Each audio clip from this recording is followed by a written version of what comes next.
if this is true, what I do with children, what I do with people is I get a box and I have everybody date a piece of paper and write a message on the box, and we put that message, and then I put a piece of paper over everybody's messages. Next time we write another message and we date it and we put it, and then I put another, and each time I put some across, it's like a stratified layer.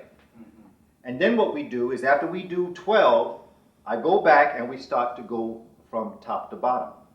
By the time we get to the 9th layer, I ask them, which did we write first? And of course the answer is always the 9th as opposed to the one that was way up on the top. So if that is true, the essence that was found on top came much later than what was found on the very bottom, and what was walking the streets and the lands of Europe thousands of years before this mutated Cro-Magnon came into existence was an African people.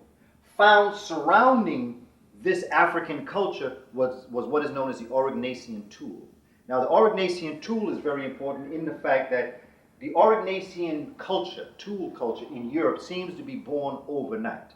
You cannot give birth to anything overnight. You've got to go through trial and error. So obviously Africans must have brought this culture into Europe. It wasn't born in Europe.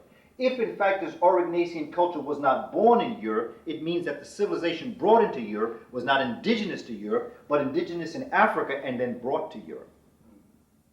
Now this is scientific evidence. Now anyone that has anything else that could possibly change that, I invite anyone, because I'm trying to find out the truth here.